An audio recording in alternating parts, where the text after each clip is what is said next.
I removed the key from the set and was about to exit the room. That was until Shirya made us aware of something. Is Akira not here? We looked around in bewilderment. She was right. Akira wasn't with us. Did he even come here? We looked around hallway B, but it appeared empty. In front of us was the event room, which we could also see was empty through the door. Where the hell did you go? Did he go off on his own? No way someone attacked him, right? It's hard to believe we wouldn't have heard anything, and restraining Akira must require some effort. This floor should have been empty too. We kept talking as we looked through the other hallway. Erina and Isla were still next to the stairs alone. Do we try to go to the attic before looking for him thoroughly? It's just great that someone disappeared as soon as we found our way in. But he might be in danger. If he is in danger, he will be even if we search for him. If he walked away by himself, he wouldn't allow us to find him so easily, and if the culprit took him, we've already experienced being unable to find him many times. This is the first time the situation arises, and we have access to the attic, so we should go there first. Afterward, we'll move down if we haven't found him. No, Akira must still be here. Let's look for him.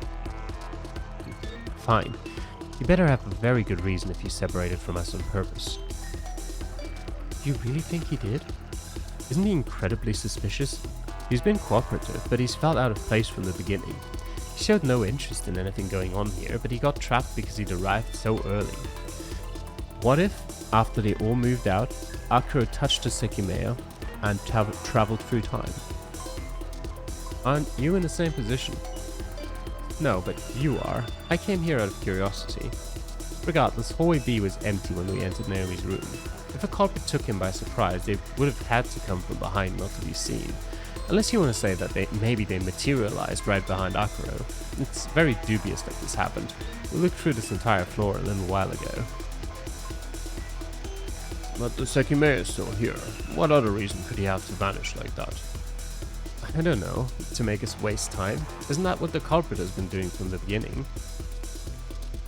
We explained what had happened to Erina and Isla while Sai called the elevator. It was still on our floor, so it probably hadn't been used. If it had though, we wouldn't have heard it, so we couldn't be sure.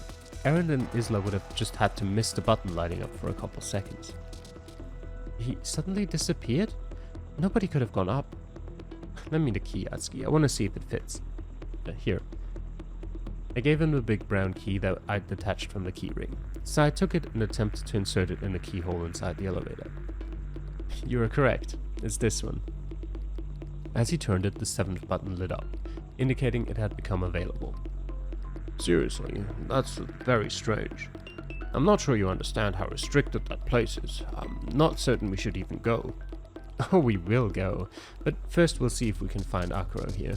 Also, the culprit must have another key to the attic, given they left this one on Naomi. When Sai took the key out, the light surrounding the button turned off.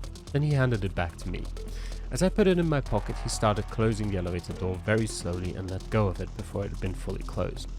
By doing so, he created a small gap between the door and the elevator. Good, this works. We can keep it open like this without the need of blocking it with an object. Later, if we do a thorough search, we'll be able to do this so nobody can call it. Since Akira can only be here, let's quickly see if we can see him. Then our priority is looking for something important in the attic. We closed the elevator again. We'd gotten used to the crystal floor searches, so it didn't feel like an imposing task anymore. Erina and Isla remained where they'd been, while the rest of us chose individual rooms to look through, including the bathrooms and the mechanical room. Every single one of them was empty, so we reunited by the stairs. Either Akira managed to disappear or the culprit managed to make him disappear. The Sekimeiya didn't work for us earlier, so this is getting very confusing. I'm not sure what Akira has to do with this, but for now, let's go up.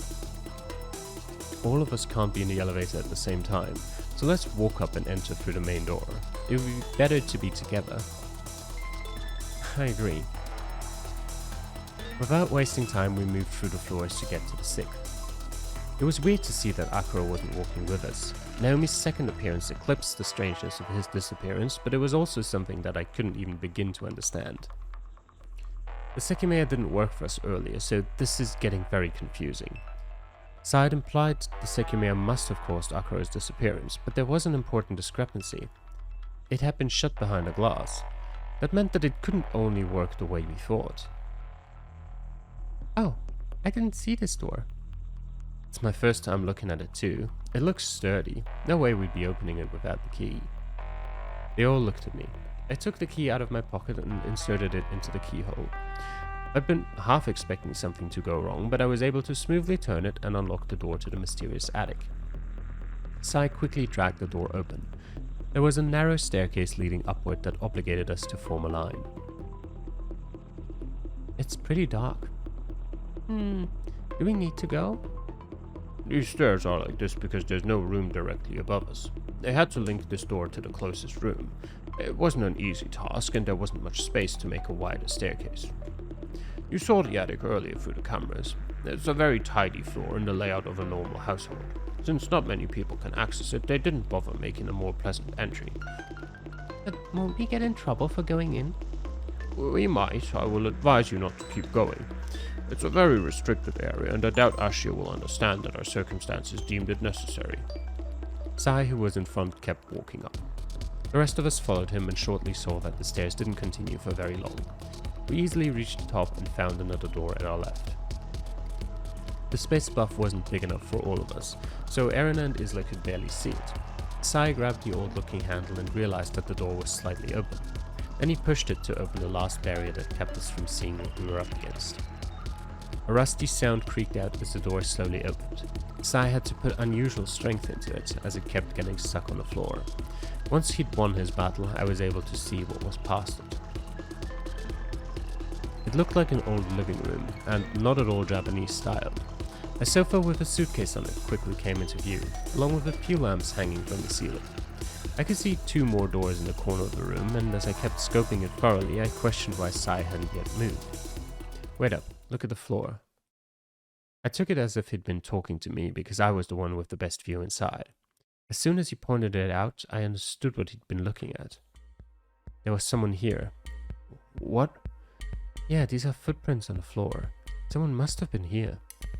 The entire floor was covered by a huge blue carpet, and any steps someone took on it would remain visible thanks to its thickness. Over time, they would become harder and harder to spot until they'd disappear altogether. That had to mean that someone had stepped there recently. Someone must have been here. Yes, this has to be why we couldn't find the culprit. The second Naomi didn't have a keyring, so it's very possible they still have easy access to this place. This isn't exactly what I meant, though. Don't you see it? These footprints don't make sense. Nobody could have entered through this door. It took me a while to see why he'd said that, since there were footprints right next to the door. The key to that statement was the origin of them. Wait, you're right. How did this happen? Against the wall before us was a red sofa. In front of it, the footprints began and walked up to the door Sai had opened. From there, they headed toward another door. I'm not sure what to gather from this, but once we enter, these footprints will fade away and merge with ours, so let's not disrupt the rightmost part of the room yet. Once Sai entered, I was free to do so as well, and the people behind me all slowly made their way into what seemed to be the living room. Next to the sofa was a modest table, and in front of it a shelf supporting an old but large CRTV television. CRTV. CRT TV. What the hell is this doing here? He was talking about the suitcase. It looked like the one he'd taken from hallway C minutes prior, and it couldn't have somehow moved to the attic ahead of us since we hadn't heard the elevator. That meant it was an entirely different suitcase. It's empty too, and it looks like the one downstairs. It's exactly the same suitcase. The same one literally, or do you mean the same model? Probably the same model, but honestly I can't be sure. Naomi's body appeared twice, so this could still be the exact same suitcase depending on what happened. Look, it also has faint traces of smoke. Do they not belong to people who work here, Kate? There's no way 2 big suitcases like these were snuck into the tower, right? 3, in fact. One more was being carried by the person holding the stolen gemstones, and no, I don't recognize it at all. More importantly, what is it doing here? I looked around me. Nowhere did I see any security cameras, and it hit me how I hadn't seen the living room through the monitors. I was sure that one of us would have noticed the suitcase otherwise, and perhaps even the person who had been hiding. Honestly, I have no idea. I'm not sure why they'd bring this here, no matter what its contents were. If they wanted to leave it behind, they could have done so downstairs, which is what we thought they did. Right. What's the point of leaving one on the crystal floor and another one here? Whatever it is, it's less strange than the footprints we've walked over. Atsuki and Shira realized it. The footprints started right in front of the suitcase, moved toward the staircase, and then to that door over there. What's past it? That door leads to the hallway. From it you can access the elevator and the bedrooms. The other door you see leads to the kitchen, which is also connected to the hallway. I see what you mean. If no more footprints exist, they couldn't begin by the sofa.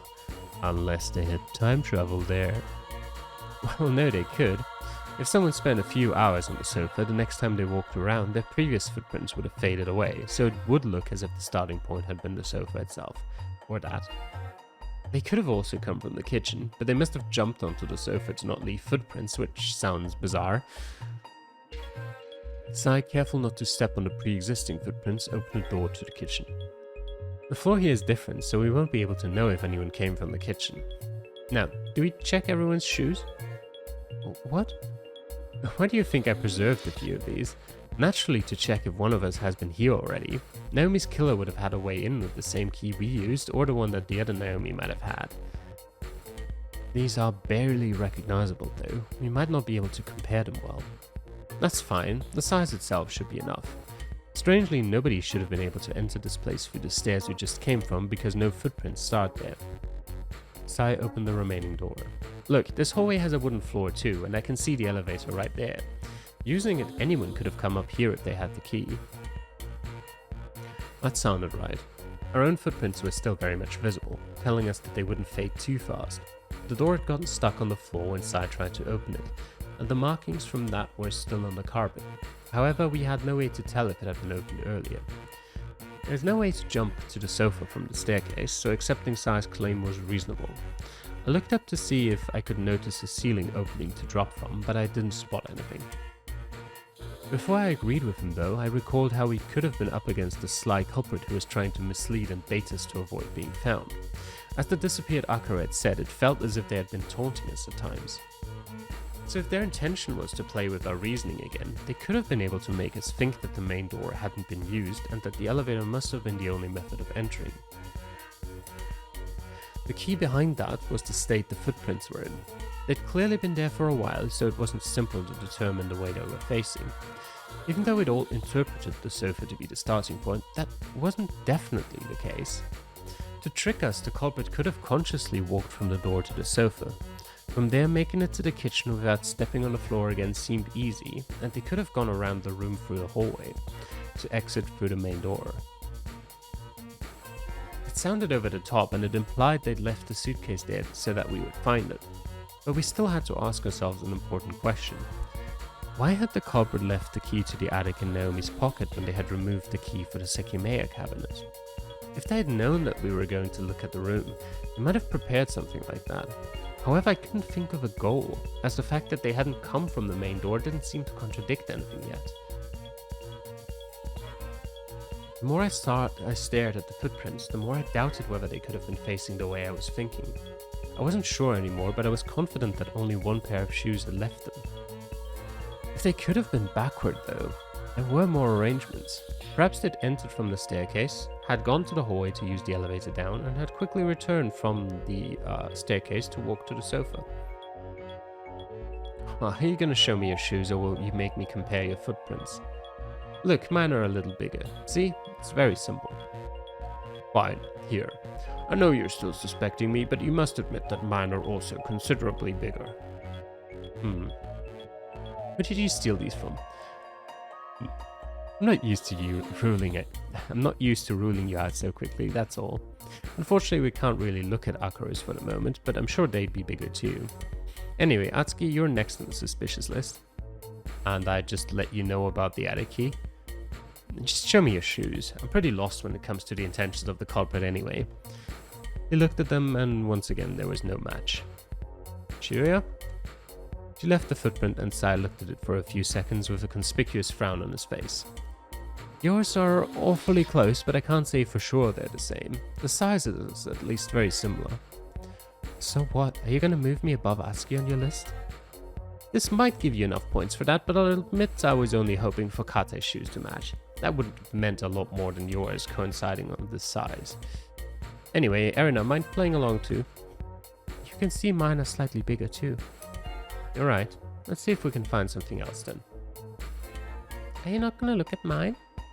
Oh, sure. Isla, do you understand what will happen to you if your shoes match? Don't worry, they're not even close. That's what I thought. Sai walked to the television and tried to power it on. Nothing happened. I guess this is broken, seeing as it's plugged in. Anyway, let's look around this place. We started with the kitchen. It had an empty refrigerator, an oven, and some compartments to store food that no longer contained anything but dust. Next, we all stepped over to the hallway.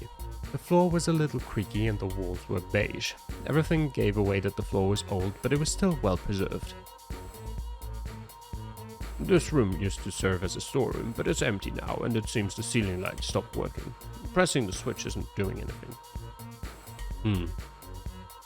We ignored the elevator and began to look through the other rooms. According to Kate, the 2 doors farthest led to bedrooms. There's a second floor? Inside the spacious bedroom, Isla noticed a ladder that led to a room above us. However, we should have been on the highest floor. Oh, not quite. Back then this was a residence. It's true that the house was composed of 2 floors. The second one wasn't fully preserved when the building was expanded, but as you noticed, remnants are still present in these bedrooms. Oh, what's up there then?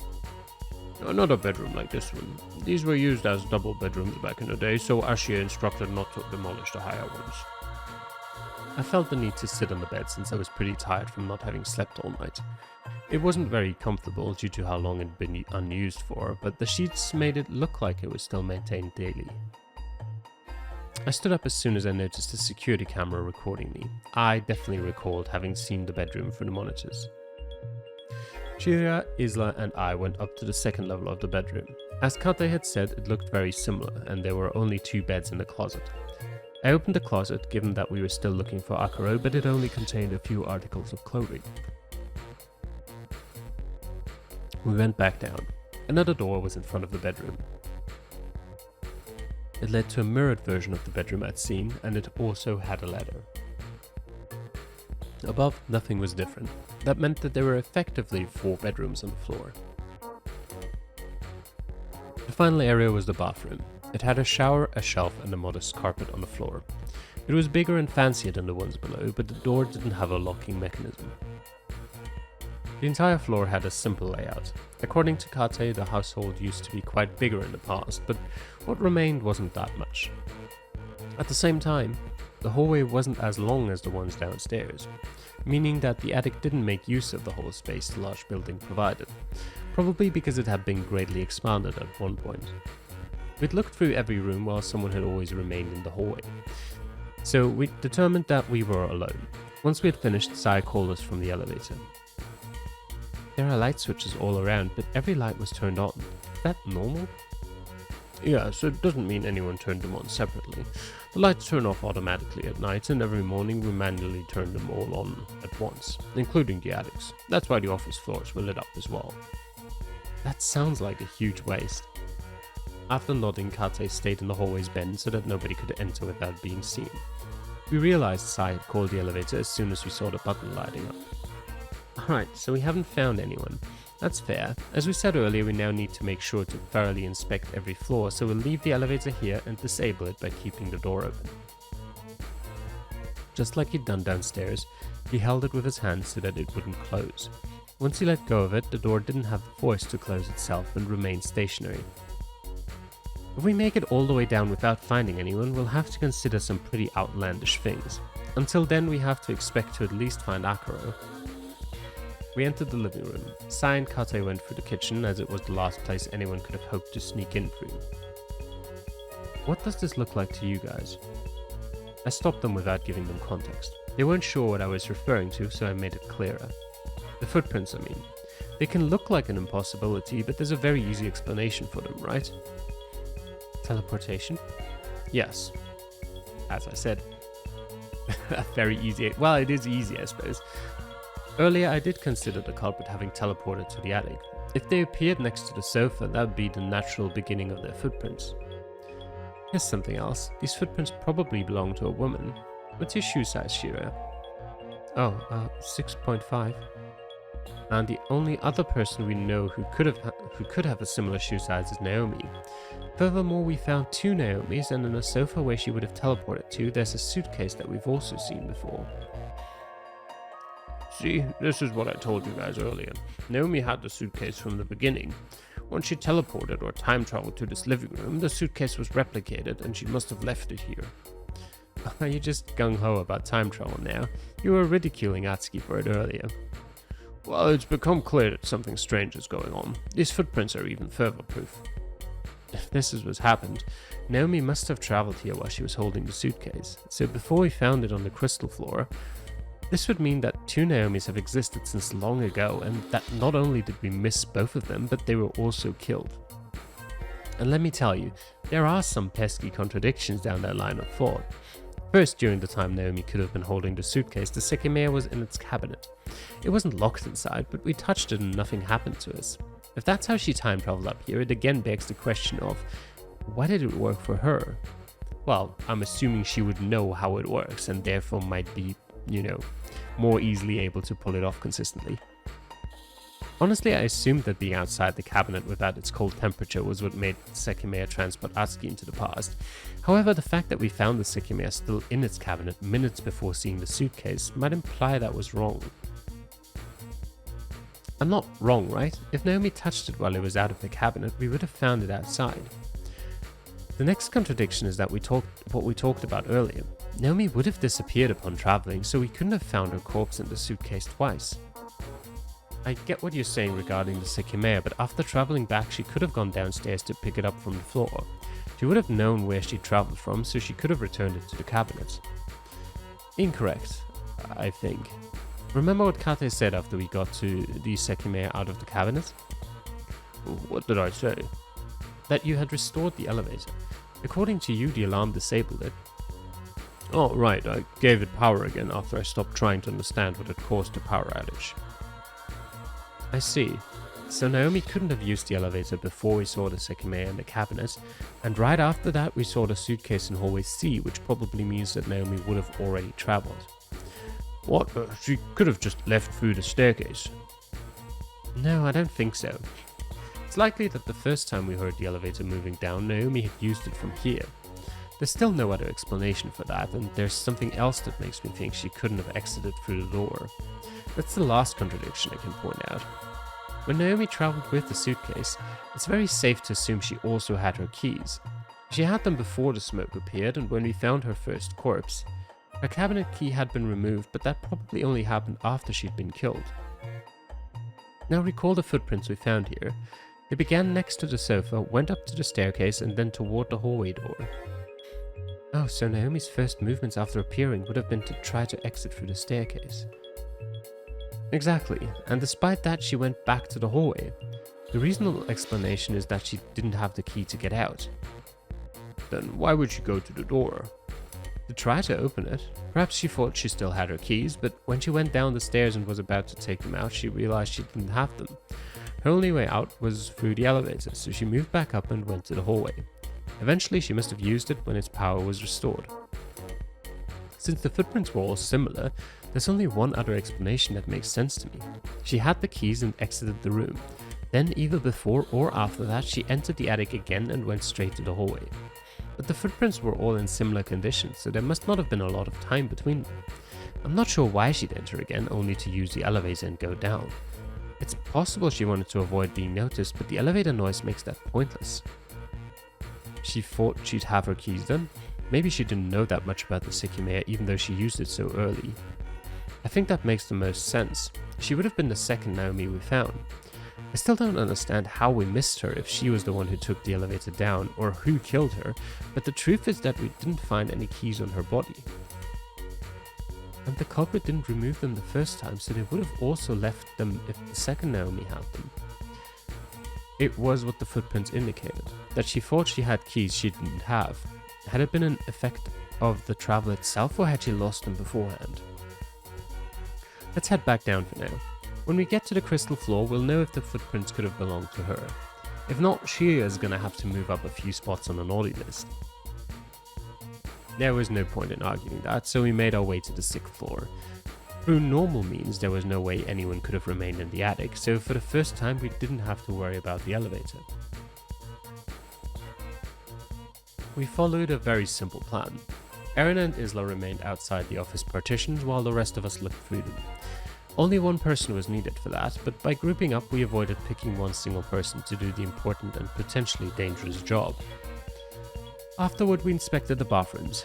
Opening the doors was enough to determine they were desolate, but we remained on high alert after what we'd found on the crystal floor's bathroom. When we finished with floor 6, we were sure that nobody else was on the 2 highest floors, so we went down to repeat the process. The 5th floor wasn't any different. Even though we believed that Akira and whoever the culprit was had to be somewhere in the tower, they would never remain on an office floor if their intentions were truly to hide from us. Since we knew that, the most important reason why we were following that procedure was to isolate the crystal floor and be able to thoroughly look there once again. As the search of the 4th floor was completed without an issue, I wondered again what might have happened to Akira. Even if he'd been able to travel through time, it wouldn't have made things much different, since that would mean we'd failed to spot the extra Akira at some point. That was of course assuming he'd undergone a similar experience to mine. If he'd travelled much further into the past or had appeared outside the tower, we'd be unable to find him again. Maybe we'd find him outside once the shutter retracted, but we couldn't think about that until our search ended with no results.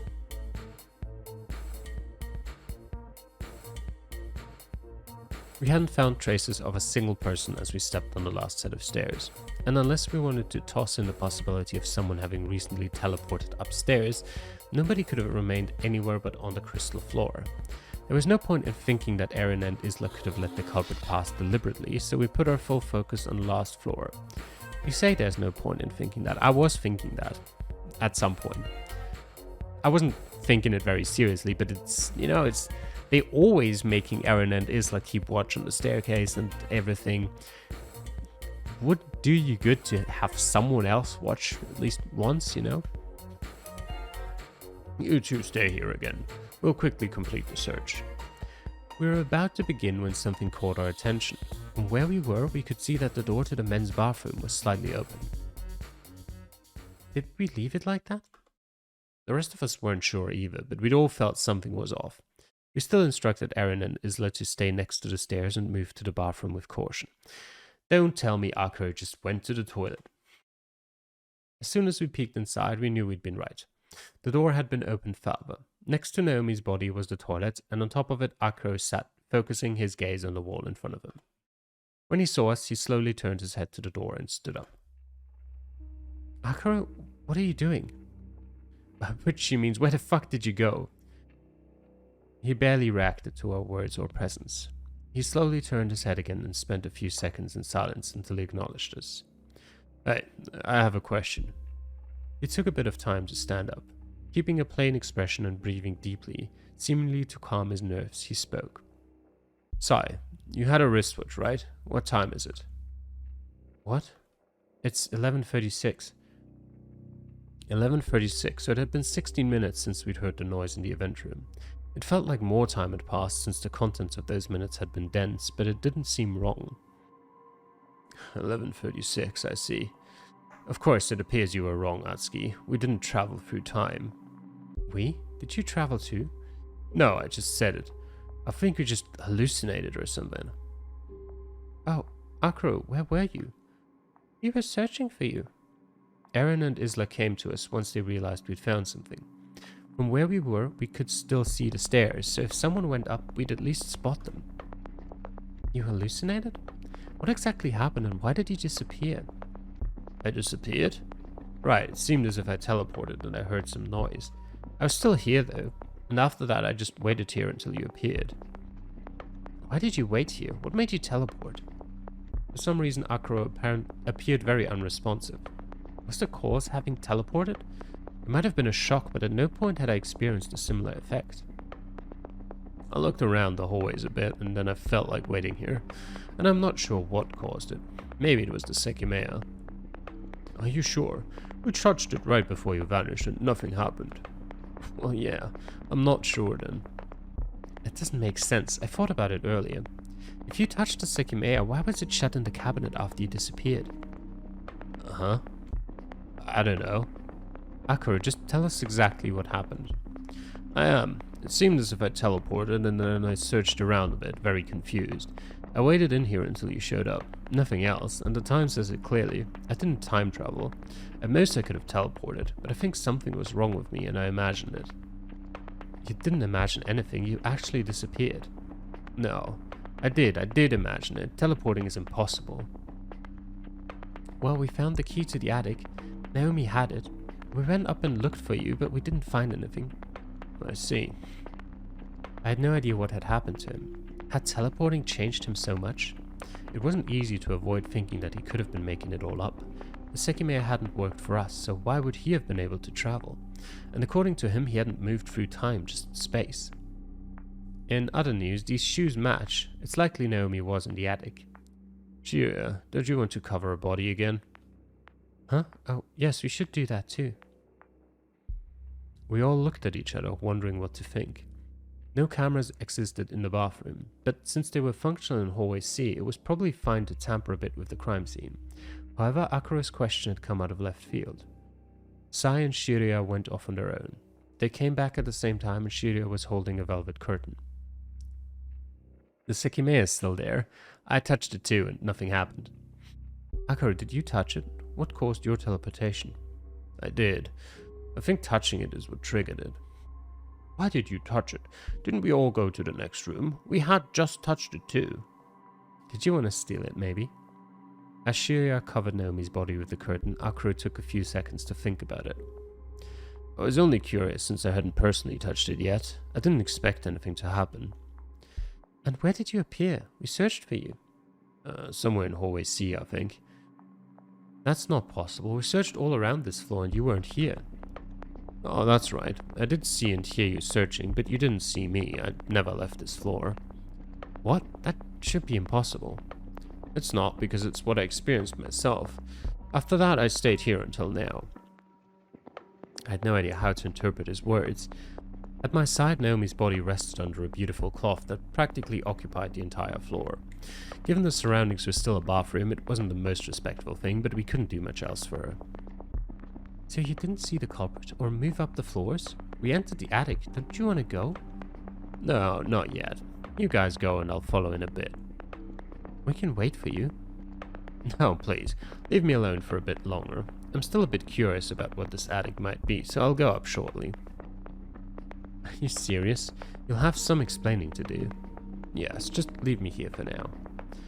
All of us hesitated, baffled. We'd expected to get answers from Akira if we found him, but he'd only given us more questions. It was possible he was just acting, but that would explain his disappearance. That wouldn't explain his disappearance. If he was right though, the Sekimeiya had only made him travel through space. It couldn't be. He couldn't have appeared in hallway C or we would have found him. He was either lying or had a mistaken perspective. Also, why does he know exactly how much time has passed? Because 16 minutes have passed. How would he know that's exactly it? Couldn't he have traveled into the future? A minute or two? Or into the past a minute or two? How would he have realized that? Was there any other choice? I could only theorize that maybe our perspective was wrong instead, but I couldn't come up with an explanation beyond that. I wasn't content with Sai's claim, so I made sure to check the event room. The mysterious egg was still inside the cabinet, and as Sai had done, I went ahead and touched it, receiving no response. I lowered the curtain again and headed toward the stairs. Why would it have worked for Akaro? Why had it worked for me the other time? And what about when Naomi had traveled? Since it was almost confirmed that she had appeared in the attic. Was there a recurring factor among the times it had worked? Ultimately, we went up again. We hoped that Akaro would soon regain his composure so that we could draw more information out of him, but if he truly wasn't stable, it was best to follow his demand. We told him that the elevator might still be disabled by the time he decided to go up, and that we'd leave the door on floor 6 unlocked. We moved back up, unaware of what our goal had become, and knowing that we hadn't thoroughly inspected the crystal floor. It was technically possible someone remained down there, as the sound we'd heard in the event room was yet to be explained, but we decided to ignore that and follow Akira's request. Going up and down the stairs so often was getting very tiring, but we couldn't take the elevator. Had Akira really only teleported without moving through time? I kept circling around that detail. Since we knew barely anything about the mechanism behind the Sekimeiya, I couldn't definitely object. However, I had estimated I'd gone about 20 minutes to the past, so if that varied, it was possible Akira hadn't realized he'd gone less than a minute to the past, since the reason he thought he hadn't traveled was the time on Sai's wristwatch. My point exactly.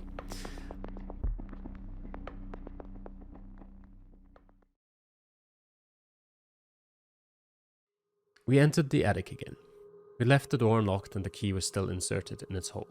Since we didn't have anything in mind, we dispersed ourselves throughout the few rooms, waiting for Akira's arrival. Sai and Kate remained in the living room, while Shiraya, Erina, Isla and I entered the right bedroom. We'd been a group earlier, so staying together felt right. Shiraya and I threw ourselves into the spacious bed and tried to rest for a bit, both of us pretty worn down. The other two mimicked us and sat at our side. Oh. Are you tired? Yes, I hate waking up so early. Mom made me set my alarm to 6. That early? Do you live far from the tower? No, but I knew a lot of people would come today. I wanted us to be some of the first visitors so that I could drop Isla off at school afterward. I see. You must be pretty happy that you'll get to skip the entire school day. Yeah, but I already knew that would happen. Oh, right. So, is this the first time you came here? Yep, I didn't know this place was so cool. That's surprising. With how much you seem to like gemstones, I figured you would have come here before.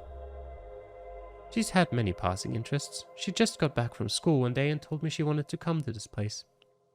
Because Amelie came to school with a really pretty bracelet. She said it was, amethyst, like the ones in Ashia Tower.